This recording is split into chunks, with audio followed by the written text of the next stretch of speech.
ನೋಡಿ ಸೌಂಡ್ಗೆನೆ ಕೋತಿಗಳು ಓಡೋಗ್ಬಿಡ್ತವೆ. Hi friends, ನಿಮ್ಮೆಲ್ಲರಿಗೂ ಫಾರ್ಮರ್ಸ್ ಅಡ್ಡಾ ಯೂಟ್ಯೂಬ್ ಚಾನಲ್ಗೆ ಸ್ವಾಗತ ಸುಸ್ವಾಗತ. ನಿಮ್ ಜೊತೆ ಇದೀನಿ ಸಾಗರ್, ನಿಮ್ಮೆಲ್ಲರ ಮಿತ್ರ. ನೀವೊಂದು ಬೆಳೆ ಇಡ್ತೀರಾ, ಆ ಬೆಳೆ ತುಂಬಾ ಚೆನ್ನಾಗಿ ಬರುತ್ತೆ, ಮಾರ್ಕೆಟ್ ಅಲ್ಲಿ ಡಿಮ್ಯಾಂಡ್ ಇರುತ್ತೆ. ಇಂತಹ ಸಮಯದಲ್ಲಿ ಕೋತಿಗಳು ನಿಮ್ಮ ಬೆಳೆಯನ್ನು ನಾಶ ಮಾಡಾಕ್ಬಿಡುತ್ತೆ. ಅವುಗಳನ್ನು ನಿಮ್ಮ ಬೆಳೆಯಿಂದ ರಕ್ಷಣೆ ಮಾಡಲು ನಿಮಗೆ ಒಂದು ಗನ್ನ ಅವಶ್ಯಕತೆ ಇರುತ್ತೆ. ಆ ಗನ್ ಮಾರ್ಕೆಟ್ ಅಲ್ಲಿ ತುಂಬಾ ದುಬಾರಿಯಾಗಿರುತ್ತೆ, ಮತ್ತೆ ಅದನ್ನು ಕೊಂಡ್ಕೊಳ್ಳಲು ನಿಮ್ಮ ಹತ್ರ ಸಾಮರ್ಥ್ಯನೂ ಇರಲ್ಲ. ಇಂತಹ ಸಮಯದಲ್ಲಿ ನಿಮ್ಮ ಕೈಯಾರೇನೆ ನಿಮ್ಮ ಮನೆಯಲ್ಲೇ PVC ಪೈಪ್ಸ್ ಗಳಿಂದ ಕಡಿಮೆ ಬಜೆಟ್ ನಲ್ಲಿ ನೀವೇ ಒಂದು ಗನ್ ರೆಡಿ ಮಾಡಿ. ಅದು ಫುಲ್ಲಿ ವರ್ಕಿಂಗ್ ಆಗಿರುತ್ತೆ, ಮತ್ತೆ ಕೋತಿಗಳು ನಿಮ್ಮ ತೋಟಕ್ಕೆ ಮತ್ತೆ ಬರದಂತೆ ರಕ್ಷಣೆನೂ ಮಾಡುತ್ತೆ. ನಾವು ಈ ಗನ್ ಅನ್ನು ಇದು ಮಾಡೋಣ ಬನ್ನಿ. ಮೊದಲು ನಿಮಗೆ ಒಂದು 50 × 32 mm ಕನೆಕ್ಟರ್ ಬೇಕಾಗುತ್ತೆ, ಮತ್ತೆ ಒಂದು 32 mm PVC ಪೈಪ್, ಮತ್ತೆ ಒಂದು 50 mm ಪೈಪ್, ಒಂದು ಥ್ರೆಡೆಡ್ ಕನೆಕ್ಟರ್, ಮತ್ತೆ ಒಂದು ಕ್ಯಾಪ್, ಒಂದು ಗಮ್, ಒಂದು ಲೈಟರ್, ಮತ್ತೆ ಇದು ಒಂದು ಡ್ರಿಪ್ ಇರಿಗೇಷನ್ ಅಲ್ಲಿ ಬಳಸ್ತಾರೆ. ಇದು ಡ್ರಿಪ್ ಪೈಪ್ ಗಳನ್ನ ಕನೆಕ್ಟ್ ಮಾಡಲು ಓಲ್ನ ಕೊರಿಬೇಕಾಗುತ್ತೆ, ಅದನ್ನ ಕೊರಿಯಲು ಇದೊಂದು ಬಳಸ್ತಾರೆ. ಮತ್ತೆ ಒಂದು ಎಂಸಿಲ್, ಮತ್ತೆ ಒಂದು ಪರ್ಫ್ಯೂಮ್ ಬೇಕಾಗುತ್ತೆ. ಈ ಪರ್ಫ್ಯೂಮ್ ಏನು ಅಂದ್ರೆ ಆಲ್ಕೋಹಾಲ್ ಕಂಟೆಂಟ್ ಇರೋ ಪರ್ಫ್ಯೂಮ್ ಮಾತ್ರ ಬಳಕೆ ಆಗುತ್ತೆ. ಆಲ್ಕೋಹಾಲ್ ಕಂಟೆಂಟ್ ಇಲ್ದಿರೋಂತಹ ಯಾವುದೇ ಪರ್ಫ್ಯೂಮ್ಗಳು ಇದಕ್ಕೆ ಯೂಸ್ ಆಗಲ್ಲ. ಮೊದಲು 50 × 32 mm ಕನೆಕ್ಟರ್ಗೆ 32 mm ಪೈಪ್ ನ ಕನೆಕ್ಟ್ ಮಾಡಿ. ಸ್ವಲ್ಪ ಇದು ಉದ್ದ ಇರಲಿ, 50 mm ಪೈಪ್ ಸ್ವಲ್ಪ ಮೋಟಾ ಇರಲಿ. ಈ ರೀತಿ ತಿರ್ಗಾ 50 mm ಪೈಪ್ ನ ಹಿಂದೆ ಕನೆಕ್ಟ್ ಮಾಡಿ. ಈಗೆಲ್ಲ ಗಮ್ ಹಾಕೋಣ.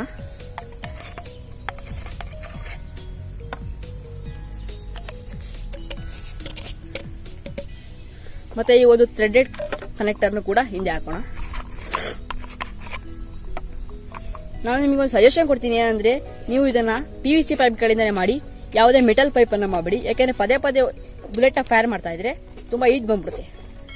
ನೋಡಿ, ಈ ರೀತಿ 32 mm ನ ಕನೆಕ್ಟ್ ಮಾಡಿ, 50 mm ಕನೆಕ್ಟ್ ಮಾಡಿ, ಆ 50 mm ಪೈಪ್ಗೆ ಥ್ರೆಡೆಡ್ ಕನೆಕ್ಟರ್ ನ ಕನೆಕ್ಟ್ ಮಾಡಿ ಕ್ಯಾಪ್ ಅನ್ನು ಹಾಕಿ. ಈಗ ನಾವು ಲೈಟರ್ ನ ಇಡಬೇಕಾಗುತ್ತೆ. ಈ ಲೈಟರ್ ನ ಇಡೋದಕ್ಕೋಸ್ಕರ ಈ 50 mm ಪೈಪ್ ಅಲ್ಲಿ ಒಂದು ಓಲ್ನ ಕೊರಿಬೇಕಾಗುತ್ತೆ. ನಾನು ಆಲ್ರೆಡಿ ಕೊಡ್ತಿದ್ದೀನಿ, ಇದರ ಸಹಾಯದಿಂದ ನಾನು ಓಲ್ನ ಕೊಡ್ತಿದ್ದೀನಿ. ಈಗ ಒಂದು ಲೈಟರ್ ನ ಕನೆಕ್ಟ್ ಮಾಡೋಣ. ಈ ಲೈಟರ್ಗೆ ಒಂದು MCL ಹಾಕಿ ಜಾಯಿಂಟ್ ಮಾಡೋಣ, ಯಾಕಂದ್ರೆ ಇದು ಬೇಗ ಕಿತ್ಕೊಳ್ಳೋದು ಬೇಡ. ಈ ಲೈಟರ್ನ ನೀವು ಈ ಪೈಪ್ನ ಫುಲ್ ತಳದವರೆಗೂ ಕೂಡಿಸ್ಬೇಡಿ, ಅರ್ಧದವರೆಗೂ ಕೂಡಿಸಿ. ನೋಡಿ, ಈ ರೀತಿ ತೋರಿಸ್ತೀನಿ. ಅರ್ಧದವರೆಗೂ ಮಾತ್ರ ಕೂರಿಸಿ, ಫುಲ್ ತಳದವರೆಗೂ ಕೂರಿಸಬೇಡಿ. MCL ಹಾಕೋಣ.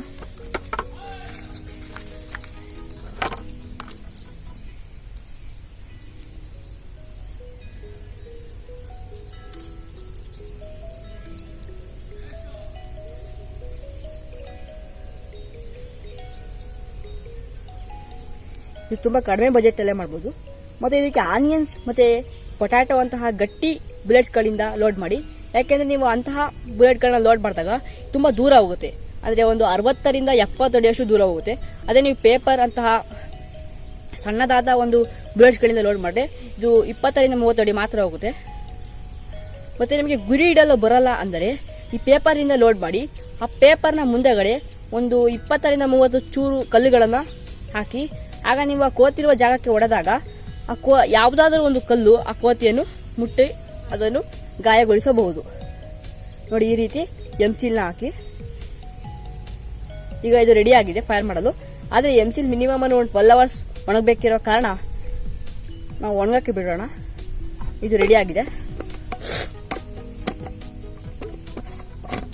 ನೋಡಿ, ನಾವು ಒಂದು ಗನ್ನ ರೆಡಿ ಮಾಡಿದೀವಿ. ನೀವು ಎಷ್ಟು ಚಿಕ್ಕದಾಗಿ ಮಾಡ್ತೀರೋ ಅಷ್ಟು ಪ್ರೆಷರ್ ಆಗಿ ದೂರ ಹೋಗುತ್ತೆ. ನಾವು ಎಷ್ಟು ದೊಡ್ಡದಾಗಿ ಮಾಡ್ತೀವೋ ಅಷ್ಟು ದೂರ ಹೋಗಲ್ಲ. ನೋಡಿ, ಎಷ್ಟು ಚಿಕ್ಕದಾಗಿ ಈಸಿಯಾಗಿ ಸೂಪರ್ ಫಾಸ್ಟ್ ಆಗಿ ಫುಲ್ಲಿ ವರ್ಕಿಂಗ್ ಗನ್ನ ಮಾಡಿದೀವಿ. ಇದು 12 ಅವರ್ಸ್ ಒಣಗಬೇಕಾದ ಕಾರಣ ನಾವು ನಂತರ ಮೊದಲೇ ಇರೋ ಗನ್ನಲ್ಲಿ ಫೈರ್ ಮಾಡೋಣ.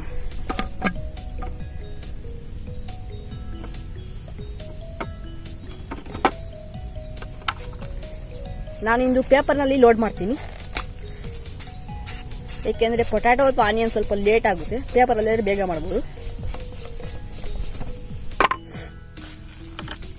ನೀವು ಯಾವುದೇ ಒಂದು ಬುಲೆಟ್ ಲೋಡ್ ಮಾಡಬೇಕಾದ್ರೆ ಅದರೊಳಗೆ ಏರು ಹೋಗದ ಹಾಗೆ ಗಟ್ಟಿಯಾಗಿ ಲೋಡ್ ಮಾಡಿ. ತುಂಬಾ ಗಟ್ಟಿಯಾಗಿ ಮಾಡಕ್ ಹೋಗ್ಬೇಡಿ, ಅದು ಪೈಪ್ ಒಡೆದೋಗೋ ಚಾನ್ಸಸ್ ಇರುತ್ತೆ.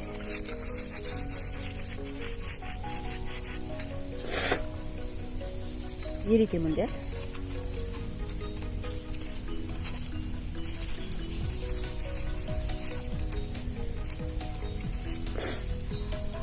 ನಾನು ಕಲ್ಗಳ ಚೂರ ಹಾಕಲ್ಲ, ನೀವು ಹಾಕೊಳ್ಳಿ. ತುಂಬ ಗಟ್ಟಿಯಾಗಿ ಲೋಡ್ ಮಾಡಿ. ಈ ಲೋಡ್ನ ಇಲ್ಲಿವರೆಗೂ ಪಾಸ್ ಮಾಡಬೇಕಾದ ಅವಶ್ಯಕತೆ ಇರುತ್ತೆ, ಯಾಕೆಂದರೆ ಇದು ಬೇಗ ಫೈರ್ ಆಗುತ್ತೆ ಈ ಬುಲೆಟ್ ಹತ್ರ ಹೋದಷ್ಟು. ಸೊ ನಾನು ಈ ಕಡ್ಡಿಯ ಸಹಾಯದಿಂದ ಈ ಬುಲೆಟ್ ಲೋಡನ್ನು ಇಲ್ಲಿವರೆಗೂ ತೆಳ್ತೀನಿ. ಹಿಂದೆ ಪರ್ಫ್ಯೂಮ್ನ ಸ್ಪ್ರೇ ಮಾಡಬೇಕಾಗುತ್ತೆ. ಜ್ಞಾಪಕ ಇಟ್ಕೊಳ್ಳಿ, ಆಲ್ಕೋಹಾಲ್ ಕಂಟೆಂಟ್ ಇರೋ ಪರ್ಫ್ಯೂಮ್ ಮಾತ್ರ ಇದಕ್ಕೆ ಯೋಗ್ಯ.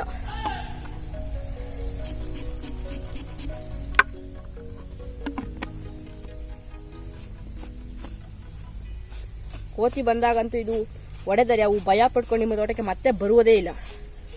ಇದು ಫುಲ್ಲಿ ರೆಡಿ ಆಗಿದೆ ಫೈರ್ ಮಾಡಲು. ನಿಮಗೆ ಒಮ್ಮೆ ಫೈರ್ ಮಾಡಿ ತೋರಿಸ್ತೀನಿ ನೋಡಿ. ಸೌಂಡ್ಗೆನೆ ಕೋತಿಗಳು ಓಡೋಗ್ಬಿಡ್ತವೆ ಅಂತ ಒಂದು ಸೌಂಡ್ ನೀಡುತ್ತೆ, ಮತ್ತೆ ಯಾವುದೇ ಪೊಲ್ಯೂಷನ್ ಉಂಟು ಮಾಡಲ್ಲ. ಅದರಿಂದ ಇದು ಎಕೋ ಫ್ರೆಂಡ್ಲಿ ಅಂತಾನೂ ಹೇಳ್ಬೋದು. ಈ ವಿಡಿಯೋವನ್ನು ವಾಚ್ ಮಾಡೋಕ್ಕೆ ನಿಮ್ಮೆಲ್ಲರಿಗೂ ಧನ್ಯವಾದಗಳು. ನೀವು ಇಷ್ಟ ಆಗಿದ್ರೆ ಲೈಕ್ ಮಾಡಿ, ಶೇರ್ ಮಾಡಿ, ಕಮೆಂಟ್ ಮಾಡಿ, ಮತ್ತೆ ಇದನ್ನು ಮಾಡಿ ನಿಮ್ಮ ತೋಟಕ್ಕೆ ಕೋತಿ ಬರದೆ ಕಾಪಾಡಿಕೊಳ್ಳಿ. ಧನ್ಯವಾದಗಳು.